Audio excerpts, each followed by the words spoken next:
Hello, it's Marty. Welcome to week 5 in fall semester 2023 for the course Foundations in Cultural Anthropology. The module this week, Power, History, and Inequality.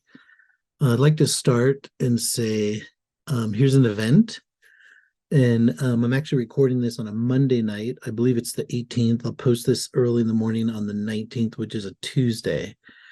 Um, this is an event that I've been working on for months, and I wanted to share with you because during this week of October 9th, that week, if you choose to come to this event, excuse me, which is in Pueblo at the History Museum, it'd be awesome to have you there. And you won't have to write a response paper, but I'll have you write like a one-page informal review of the event.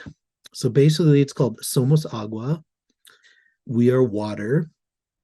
And I got some money through the University of Colorado President's Fund for the Humanities. And this is a project where my role is creating videos of artists. And these are artists who contributed to a mural, which is actually a series of 5 murals made of silk. And they're 6 feet wide by 30 to 60 feet long. They're massive. And they hang from a ceiling, or they hang from ceilings. And the theme is water justice, collective healing, climate change. And it was a community project that was done between 2017 and 2021 with 111 non-artists, mostly non-artists. And my job is just a video guy putting together these videos that will accompany the exhibit at the Colorado History Museum in Pueblo. And this is not the official save the date announcement because I still have to get it screened, but there's things that are taking some time, and I just wanted to share it with you if you wanted to check it out. I'm happy to talk more about it. So it should be pretty fun, but it's a big lift in the sense that it's in Pueblo. But if you can plan ahead, Monday, the 9th of October, it should be pretty cool. And this is something that's been taking a lot of time, and I'm totally wiped out because just each of the videos have to have both English and Spanish subtitles. And then just, I'm editing them and shot them a while back. And so this has been what's occupying my time, or at least one of the things. So 3 bullet points just to go over the big idea for this week. Centuries of colonialism present a challenge to analyses of communities as bounded and historically isolated cultural places. It's one of the big ideas for week 5. The readings for the week delve into relationships of power and history as they manifest in local cultures. The 3rd bullet point here, the theorists discussed in week 5 call attention to how long-standing movements in highly unequal relationships have shaped culture in profound and historically specific ways, from racist and patriarchal hegemonies to repeated intercultural contacts, to unequal vulnerability, to impoverishment and early death.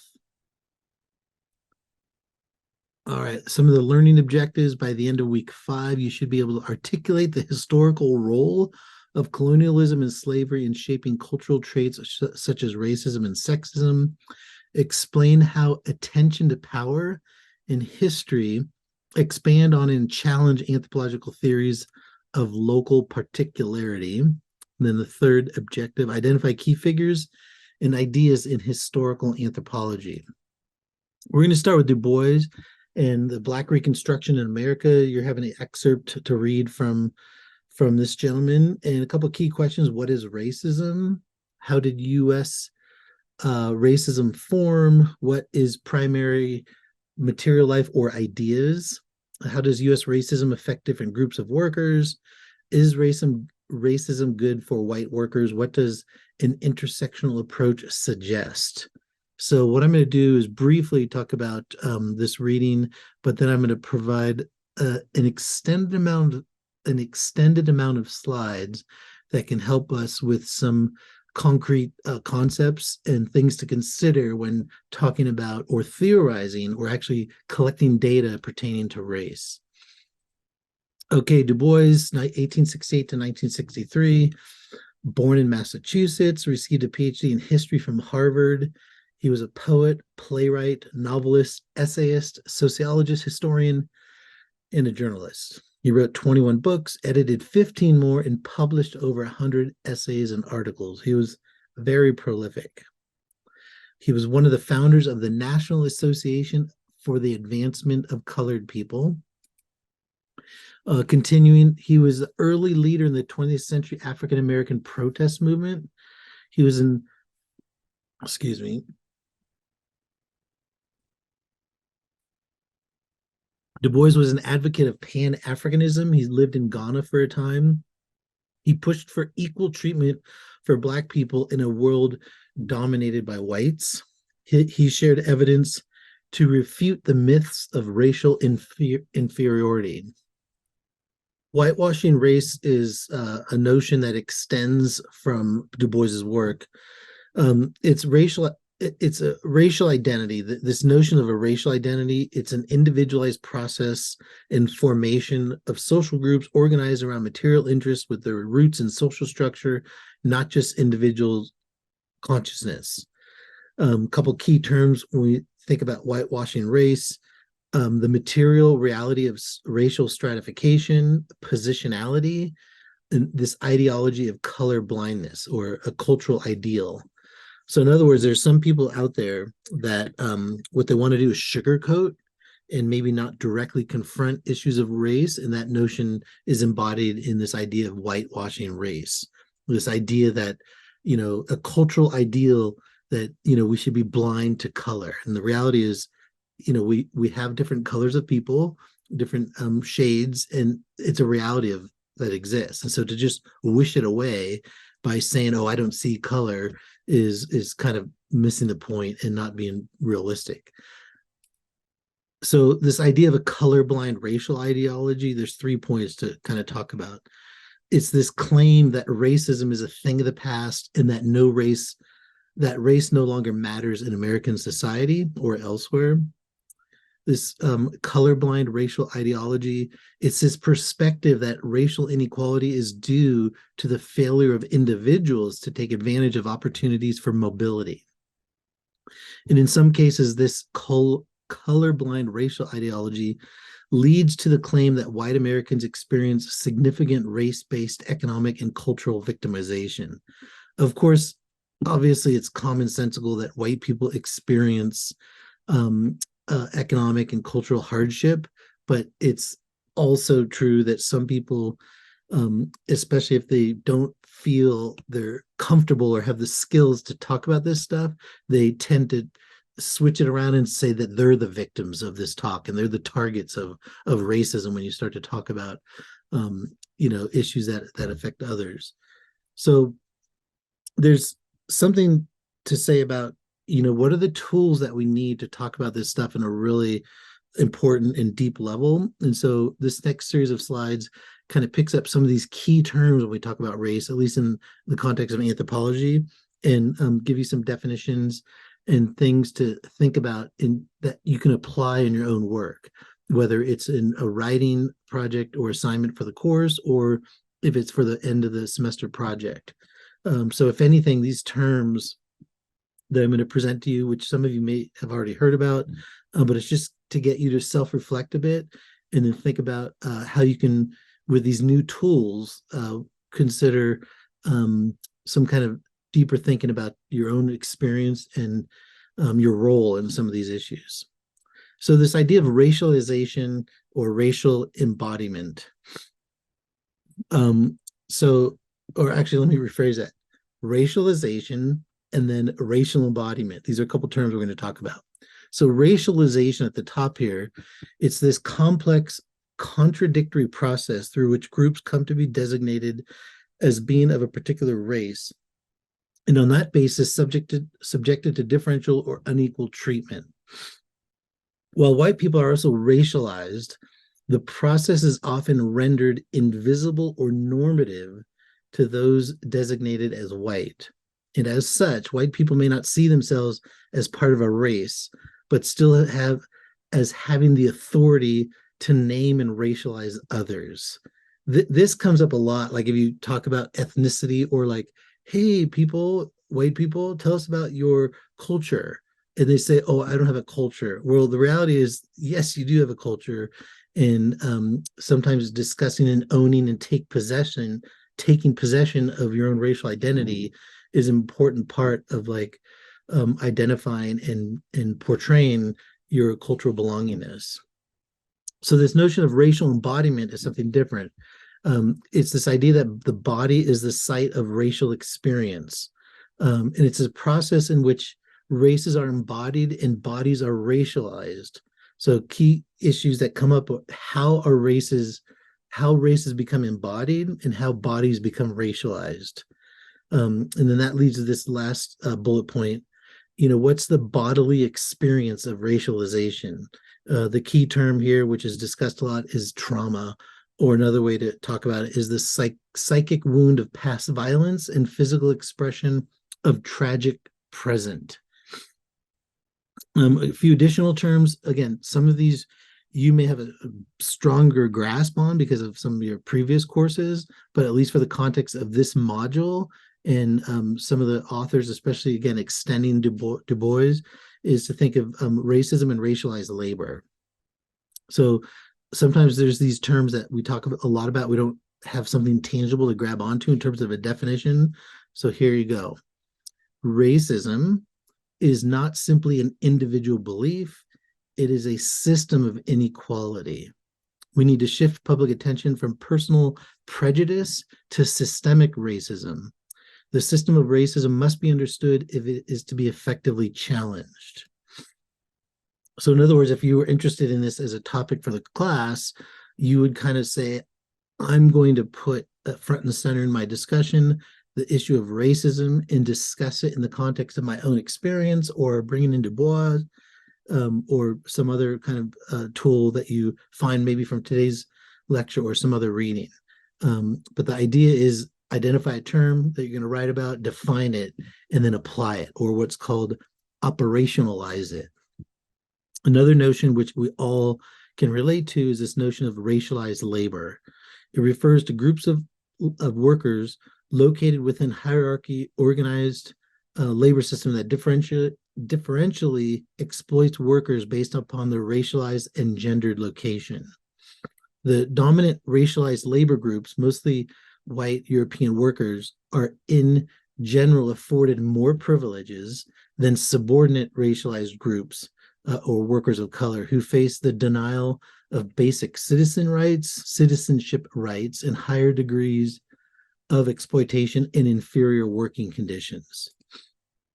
A few more terms to add to the ones we just talked about: structural racism and racial justice. Racial justice is a critical part of, for example, the university, which is trying to, really figure out what are the remedies that we can apply to address some of the inequities of education. But let's talk about structural racism. And again, a simple term, but I'm putting it here for you to have something tangible to grab onto and potentially introduce and apply in your own work. Maybe some reflexivity on your part, if it made sense. But structural racism, an overarching system of racial hierarchy and inequality across institutions and society, the cumulative and compounded effects of an array of factors that systematically privilege white people and disadvantage people of color.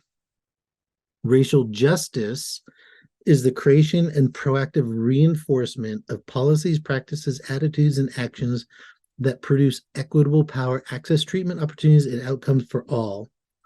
Equitable outcomes is the bottom line. Racial justice focuses on systemic structural change and emphasizes fairness over diversity. And it goes beyond anti-racism from reactive to proactive. And it addresses racism explicitly, but not exclusively. Okay, so in other words, talking about these things can be challenging for people, especially if you're maybe you've been unable to find a safe space to talk about some of this stuff because it is difficult, it gets emotional. But there's this idea of let's reframe the areas of focus. So reframe discussion points from like, who is a racist, which are the causes, or who causes racism, to a question: what's causing the racial inequities? So these simple kind of reframings, it makes it less, I guess, appear like a personal attack, which is what many people feel, especially Caucasian people feel when there's any discussion of racism in general. And of course, I'm generalizing, but these are just some of my views and thoughts.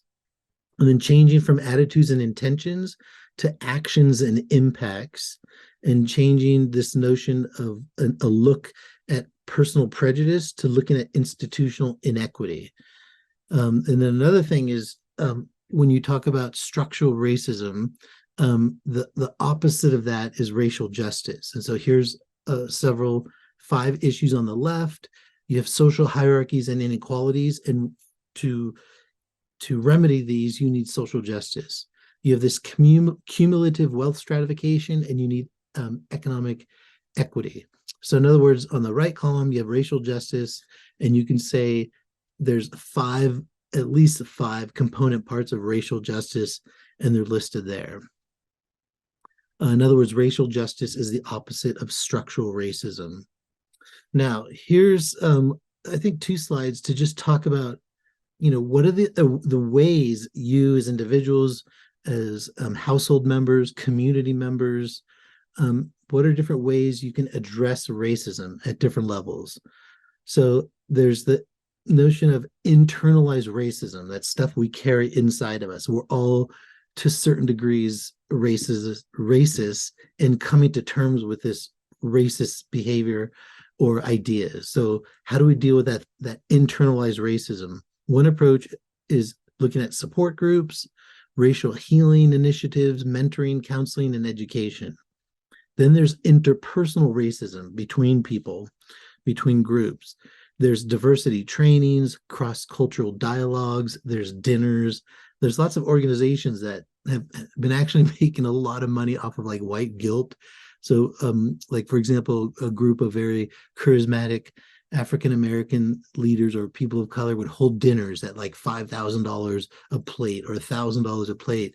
And then you get a chance to come for 3 hours and talk about your experience as a white person trying to come to terms with racism. And so this is kind of an example, and it happens a lot, especially among more affluent people, because it kind of helps them confront these issues, but also kind of gives them a pass. Like, oh, I went through this training and learned a lot about like racial issues and my own interpersonal racist stuff that I got to deal with. And then there's institutional racism. So if we look at the university, for example, there's changing policy and practices, and then creating new institutions that maybe don't have these residual racialized structures. And then there's structural racism. In other words, how to address these things at the level of structural racism. There's highlighting history, root causes, challenging racist myths and ideology, challenging multiple institutions, or addressing their intersections. Okay, and then of course we have to tackle, and this is an extremely under-researched, under-discussed area, this notion of whiteness. Here's 3 bullet points. A couple folks who look at this as like their core entry point into knowledge production. They try to look at the nature and social impact of white racial identity. They emphasize that whites are an important racial collectivity, and that it is important to understand how whites perform as racial actors. Now, the hidden nature of whiteness has made it more difficult for many whites to understand the experiences of racial minorities and the persistence of racial inequality. In other words, this whiteness issue, it's all around us. It's just something we don't necessarily confront directly very often. And so this next slide kind of talks about this area of interest in universities called whiteness studies. It actually exists. It's pretty widespread in certain areas. It's an explicit focus on the socially constructed nature of white racial identity and the role of whiteness in the reproduction of racism and racial inequality. And then 3 kind of sub bullet points here. of what folks in this area, what they look at. The importance of white racial invisibility and white privilege, the social and political impact of whiteness, and the historical evolution of whiteness. So this is a real legit area, and people try to make sense of it in many different ways. In fact, now that I'm speaking, I just remembered there's this funny documentary film, and I'm so bad with the name. It's called like Qualinut. It's an Inuit word. And what I'm going to do is when I post these video lectures, in parentheses, I'm going to put the name of the film with a link. And I'm going to put the link there and have an option for you to watch the film and then write about the film instead of the readings. And the film is hilarious. It's a parody. It's basically, I think, Quallenaut or something like that. But what it is, it's again, it's parody.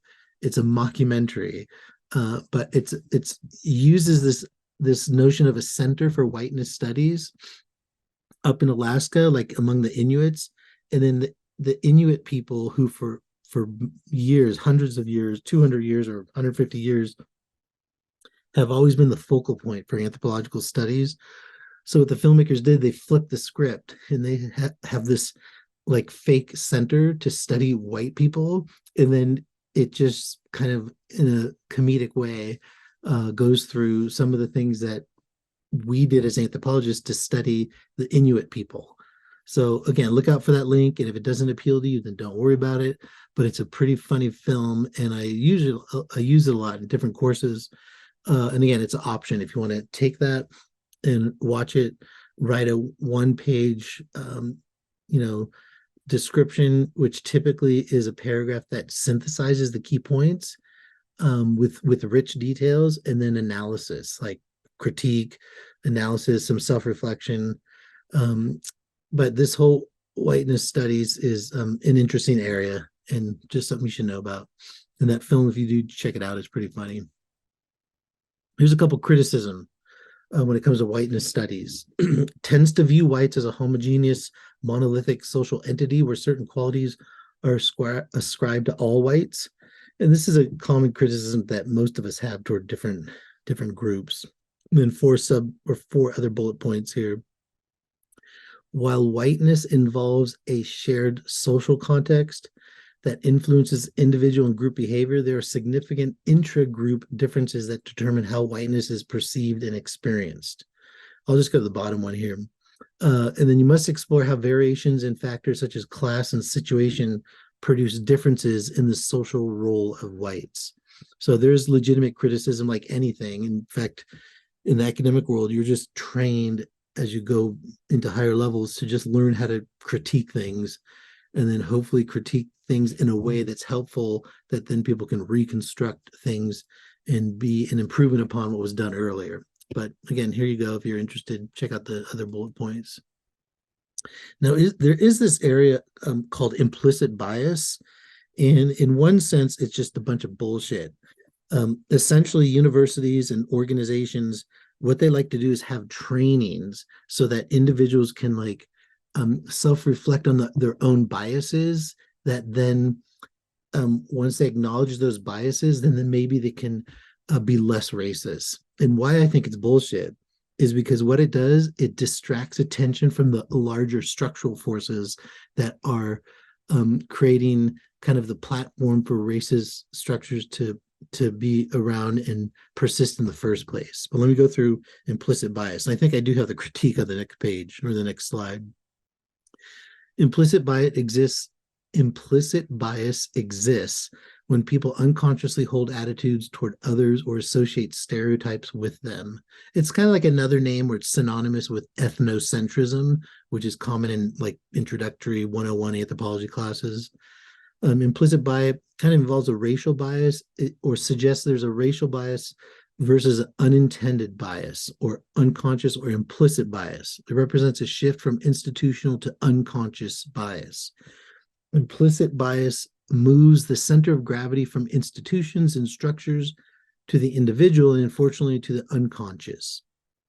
Changing the color of those in charge does not ipso facto change the color of the policies. Now, this is important. I'm going to eat a grape real quick.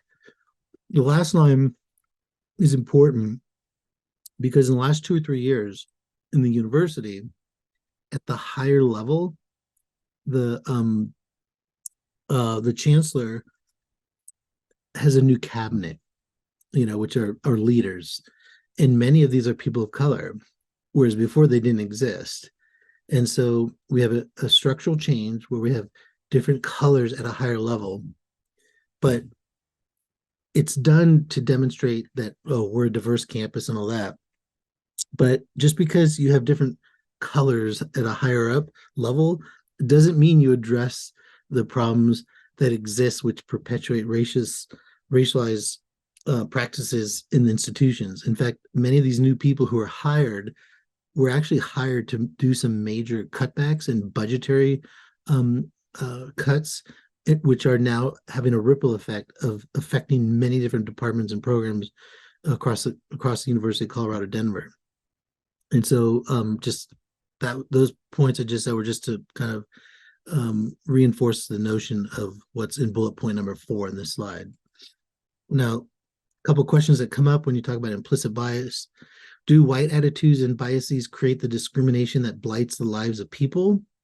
Or are these biases being inculcated and constantly being redefined by the political culture around us itself, being reproduced by the laws of the land, the steers from the media, and the fact that the larger processes of globalization and its flip side, austerity, which provide the wrapper for class and power relations. So in other words, implicit bias is important.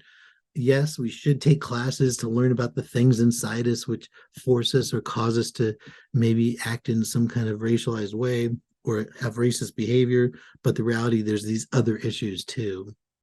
And I think just because a university or an organization, if they have implicit bias trainings that they force their workers to go to, doesn't necessarily mean that they're changing the larger structures which are giving rise to some of these problems in the first place. Okay, here's another kind of set of bullet points that give some of the critique of implicit bias. I'm not going to read them. They're there. I encourage you to pause and read them if you think they're important. Okay, now we're transitioning to Eric Wolf. You have an excerpt from his book, Europe and the People Without History, and a couple of key points about Eric Wolf. What was the world like in 1400? He has this notion of disciplinary imperialism, and also he looks at history from non-European perspectives. And there's a couple key terms: agentive, which is not passive; active, not frozen in time; and globalized, not isolated. So these 3 terms are important for the lens that he uses to look at different cultures. And then at the very bottom, what does his approach suggest about historical particularism? So this character was around 1923 to 1999. We got 6 bullet points here.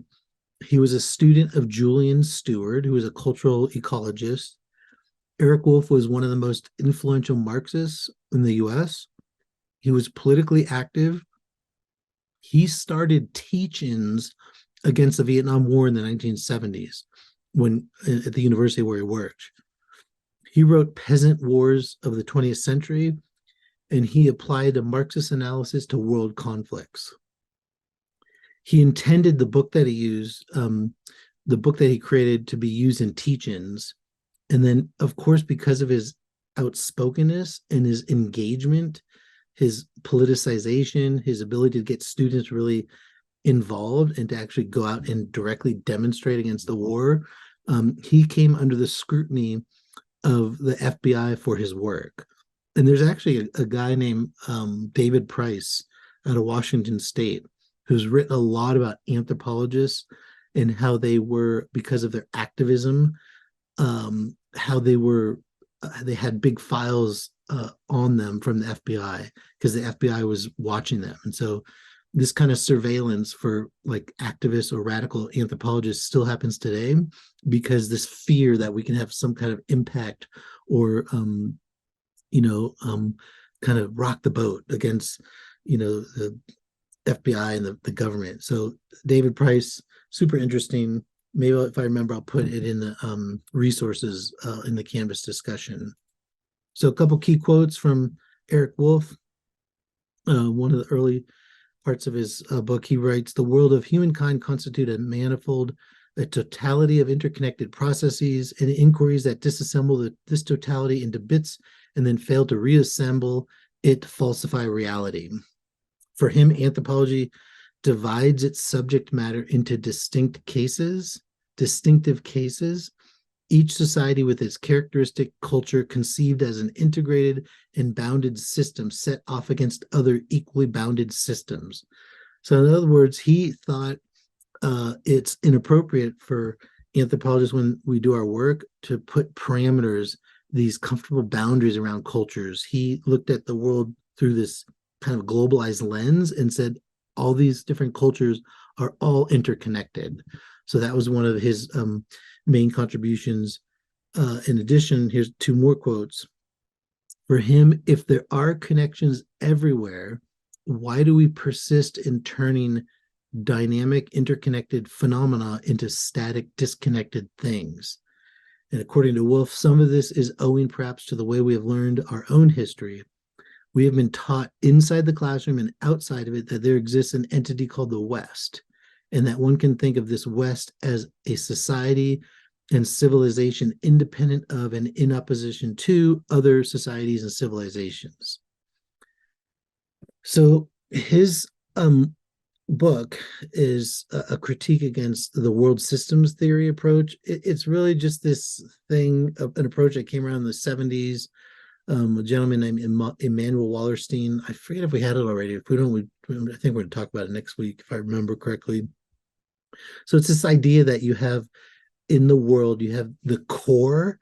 The core means, like if you think about the core of an apple, or the core of, being the center. You have affluent countries like the United States and countries in Europe that represented the core, and then all these developing countries represented the periphery. And so Eric Wolf was against this theory because of some inefficiencies or weaknesses which are on the slide. So first, world systems theory helps explain the persistence of underdevelopment. This idea that other countries or these peripheral countries were never able to get off the ground because of the way the economic system works. And it was these affluent countries that showed progress with development. So you have this macro theory, but the weakness for Eric Wolf was that where's the local? What about the local entities, the local cultures? Where were they?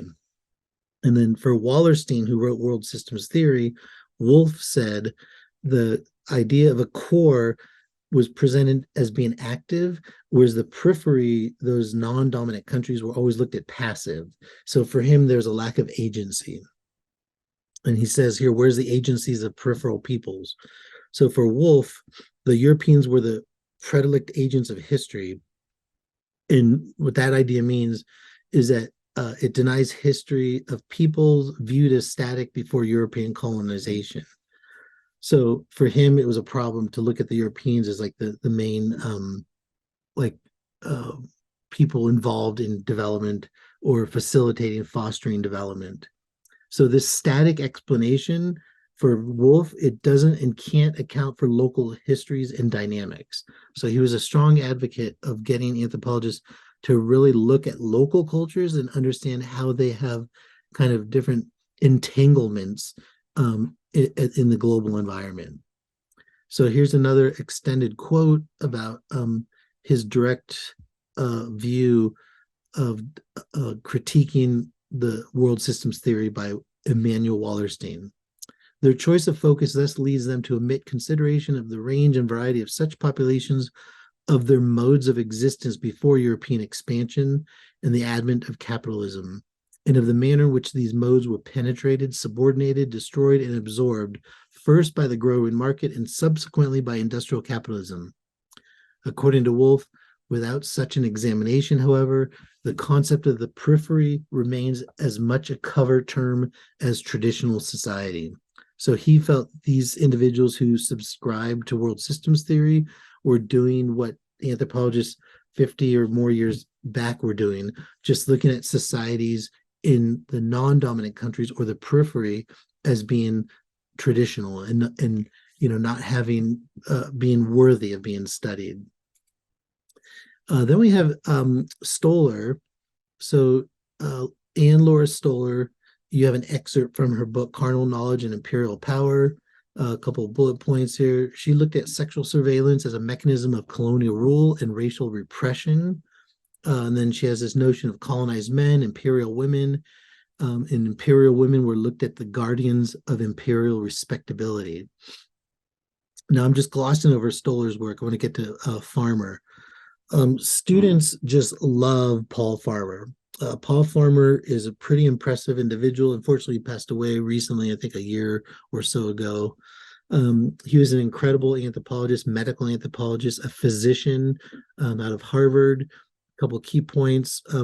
Social inequities or inequalities make some people more vulnerable to harm than others. This was like his main entry point of his work.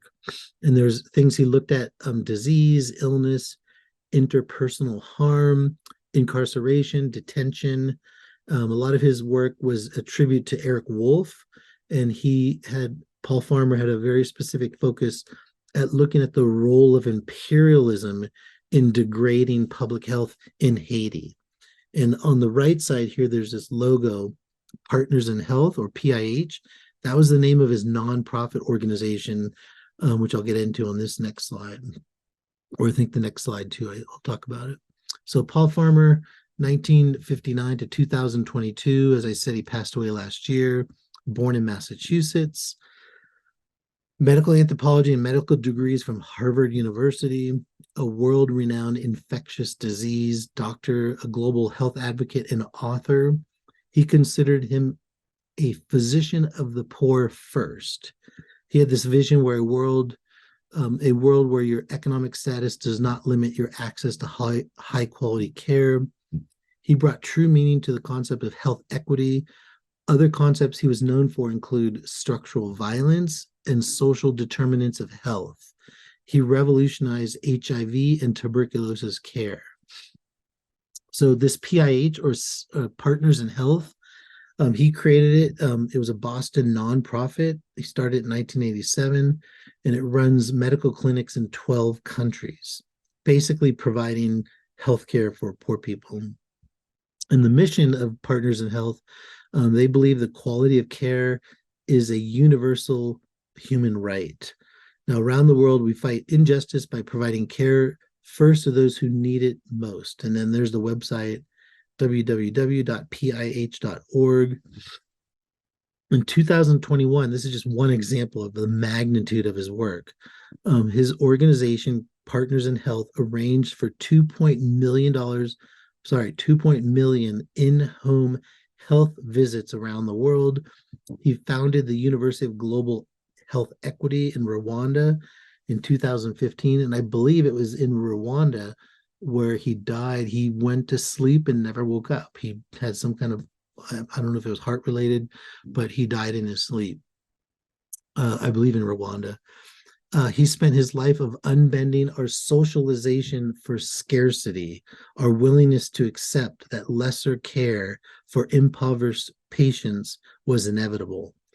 So this guy was kind of a rock star because he gave, like, for anthropology students as well as medical students, the ability to go abroad and to really do something concrete and see results by helping people, disadvantaged people, where, for example, you have to walk 20 miles to just get to a clinic, and because most of his work was in rural areas.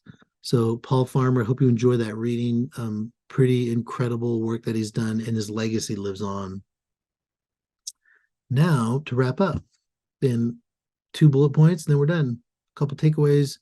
Human societies always are interconnected, dynamic, and equally contemporary. Second bullet point here, global inequalities are rooted in centuries of colonialism, chattel slavery, and global capitalism have profoundly shaped the lives of people everywhere. Oh my God, that was exhausting. Sorry, guys. So this will be up in the morning, your Tuesday, and contact me anytime. And thanks for listening. I'll look forward to your response papers and group 2 presentation, which will be uploaded in Canvas on Sunday night this week 5. All right, take care, you guys. Thanks. Bye.